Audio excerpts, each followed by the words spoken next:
the GOP's obsession with power at all costs will end badly for all of us, including them. And that's the thing. I mean, hardcore right-wingers and people who are willing to use hate, BS, lies, in order to achieve and hold political power, very often it works over the short term. I mean, we saw this with Donald Trump in 2016. We've seen this with numerous governments around the world that rose up using hate, basically, and using lies. But in the end, not only does it damage their nations, not only does it destroy them, but everybody around them, but it destroys them as well. And so I think it's useful to just take a look at some of the things the Republican Party is up to, what they're into right now, that have the potential to just blow back in our faces, and in their faces as well. I mean, for example, they're running around yelling about voter fraud.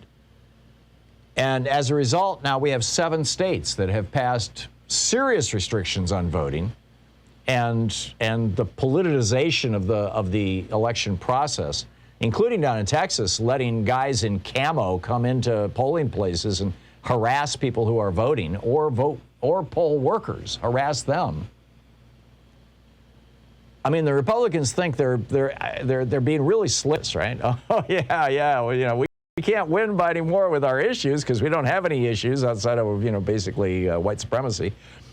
So we're going to win by intimidation and by manipulation and by But yeah, okay, you might win a few elections, but what have you done to America, and how is that going to blow back on you over the long term? I don't think they're thinking this through.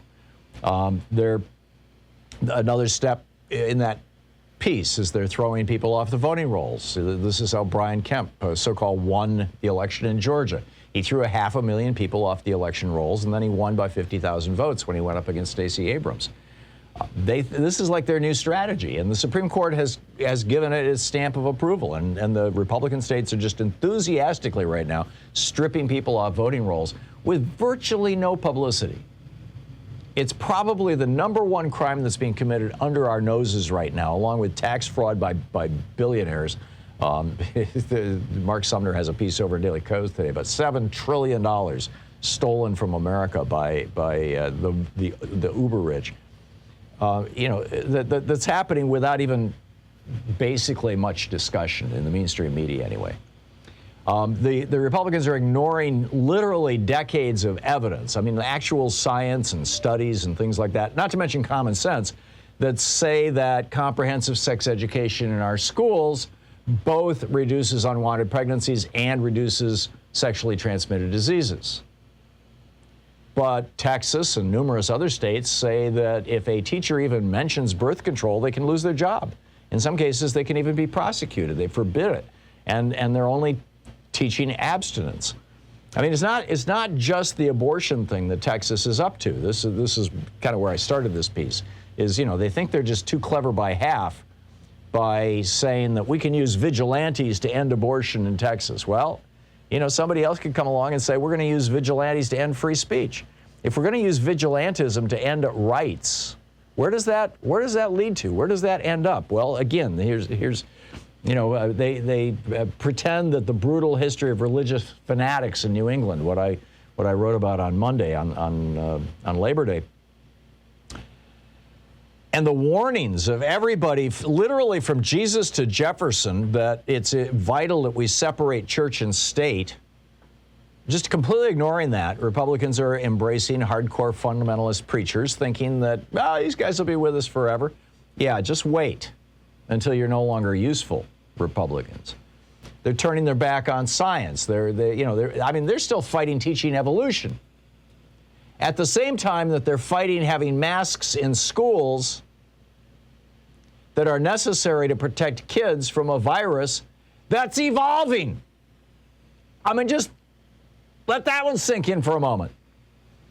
They're spitting on the graves of the founders of this country, who in some cases laid down their lives to codify and sanctify the right to protest, by passing laws that say that if there's a Black Lives Matter protest going on, you can drive your car into it. If you kill somebody, that's just fine.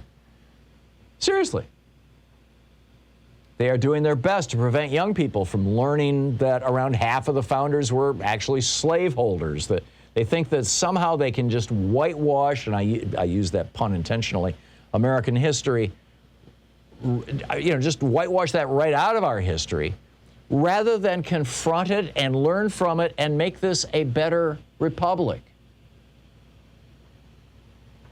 How does this work to their benefit?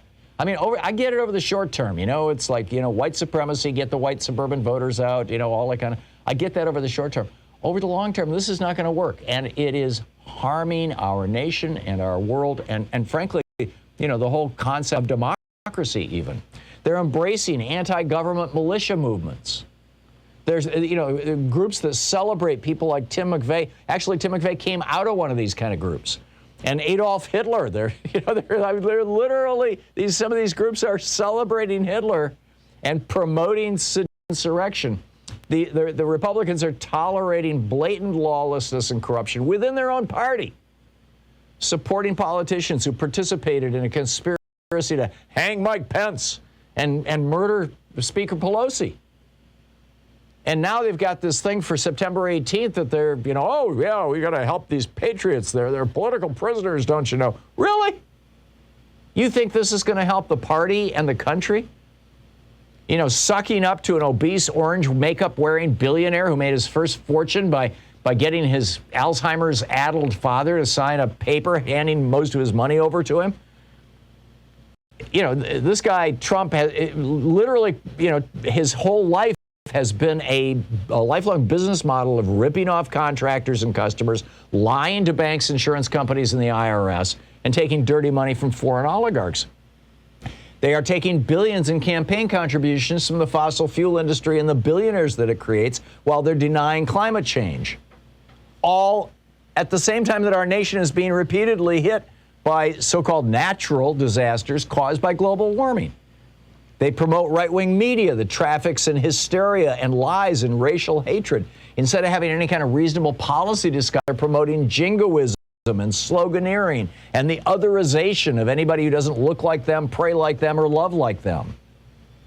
And then they congratulate these bullies like the Trump train that ran Kamala Harris's bus off the road that Donald Trump was out there retweeting. So, isn't this cool? Right? These are the 21st century brown shirts that the Republicans are congratulating. How does this end well for the GOP? Am I missing something here?